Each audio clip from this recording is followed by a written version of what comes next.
that they've been to the NCAA tournament. Mike is an outstanding coach.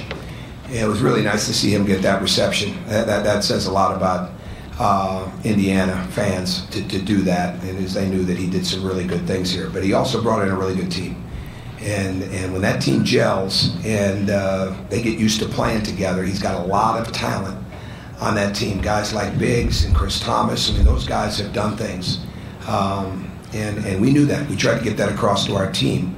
And we've had an extremely long couple of weeks, and we're playing shorthanded and things like that. And I thought our guys continued to basically gut it out during the game. And it was important that we not lose momentum in the game. It was not a night for over substitutions. It was a night to continue to move the ball. I thought once we figured that out inside of the game, we got better with it. We still have not grasped just how good things are for us when we're moving the ball, from side to side and playing out of the corners and really utilizing the whole court. But we will. We'll continue to figure that out. I thought Robert Johnson played outstanding tonight, and there really wasn't even a time I wanted to take him off the floor. I thought James did a good job in the first half.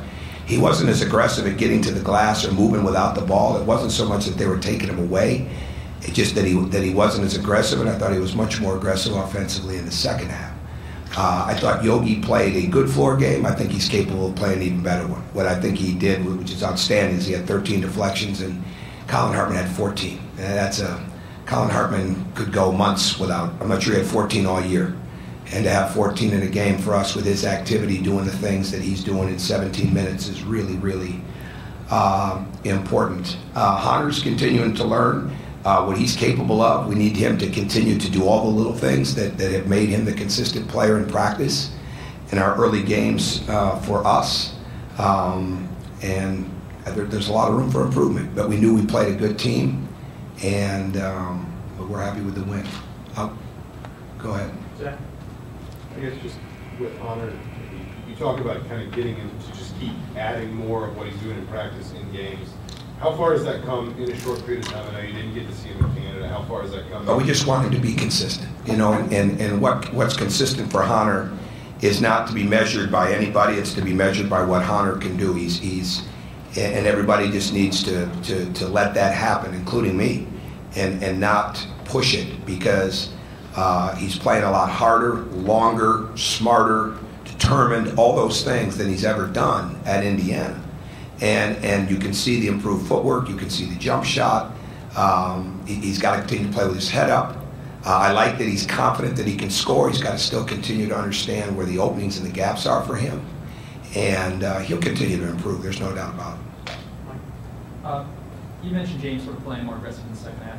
Did you maybe see a sense of urgency from halftime? Saying no, I don't think that's it at all. I think it was a really good job of understanding, taking what the game was given to him, but at the same time, be more aggressive and looking for cuts and opportunities to, getting into spaces where we're creating 2-on-1s on the backside. There was one time in the first half where Yogi had it and he came up rather than staying in the corner, which would have created a quick 2-on-1. It's all learning parts. It's James can play without the ball in his hands. He just hasn't figured out how good he can be without the ball in his hands.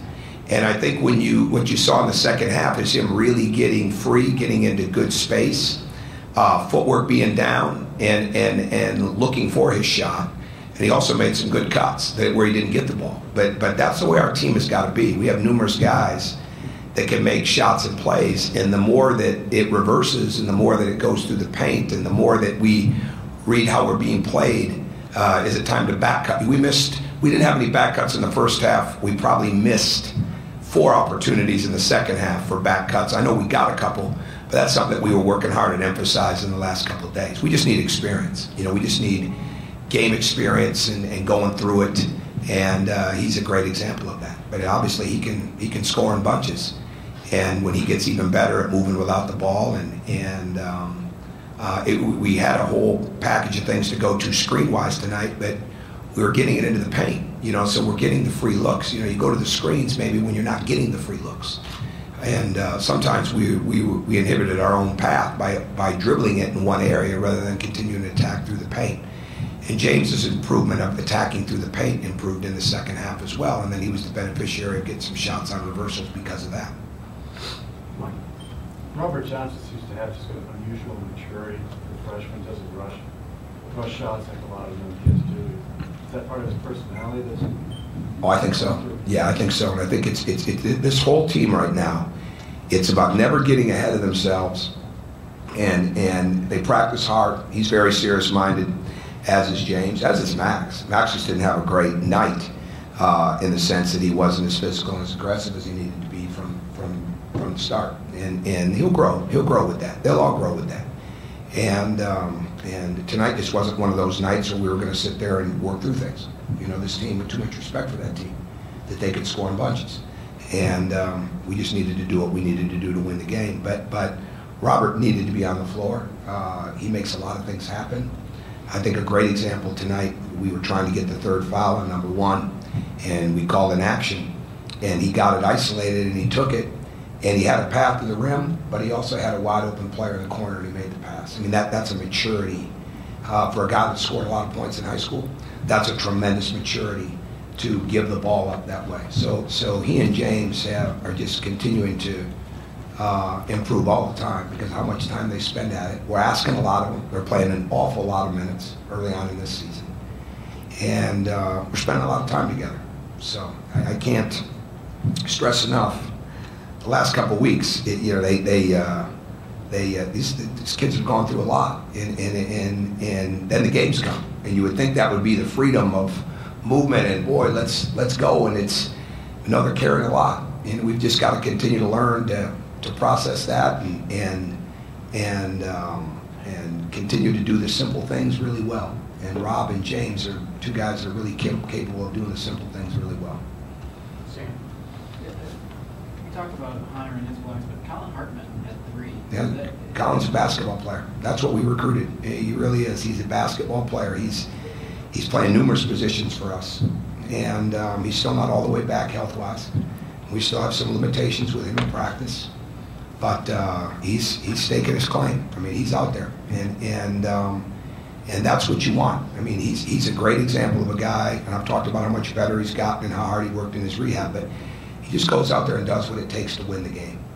And it's funny that some of the guys from 2002 win the building, and knowing that Mike coached that team, and Kyle Hornsby talked to our team yesterday. It was really good. Dr. Kyle Hornsby, I should say. And he had some great parallels, of the way they started and all these different things. But everybody really, really had to learn and accept their role and know that their role was really important. And a lot of times when guys figure that out, the earlier the better, the more their role expands. And I think that's where Colin's at. Hunter had 5 boards in 26 minutes tonight, but I know, total rebounds isn't the best indicative of rebounding performance because sometimes he's clearing out the space and other guys are chucking in to get those boards. So when you look at the game tape tomorrow and the stat sheet tomorrow, what are some things you look to evaluate if a player had a good rebounding performance? How quick he was to the ball. That's a great question. Great question, because again, it's so much more than just the numbers. It's one thing he's doing right now. There's a couple of things we've got to work with him on, technique-wise, and that's something that I think we can fix over a little bit of period of time. But it's how quick he's getting to the board, how quick he's in his post-up. Short space quickness is such a big thing, and sometimes he gets a little spread out and wide because he's long, and we want him to play long, but we don't really want his feet spread out, okay? And I think sometimes that's what's happening to him a little bit in his post moves and things like that. He's got to compact his stance a little more, but at the same time, you want a guy that can spread out and get range rebounds and block shots like he's doing. So it's truly a work in progress with him getting more offensive boards, with him getting more opportunities to score. And in defensive rebounding, he's got to make sure, especially with what we have coming in here Thursday night, that he hits and then goes and releases and gets the ball. So short space quickness is probably the biggest thing. And what's his initial movement like when the shot goes up? And is he reading how he's being, where his man is on the rebounding, and is he reading how he's being played on the offensive glass? With Tim only playing 1 minute and Jeremiah not playing at all, you have 3 guys coming back for Thursday.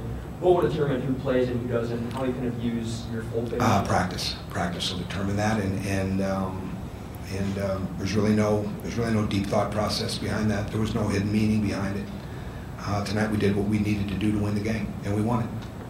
Ken, nice question. What did you like or not like about your team's defense? I got to watch the film. I thought we had a lot of deflections. I thought we got better. We're still giving up too much penetration into the lane. Our transition defense was not as good as it needed to be, and we weren't getting the ball picked up early enough. We had some.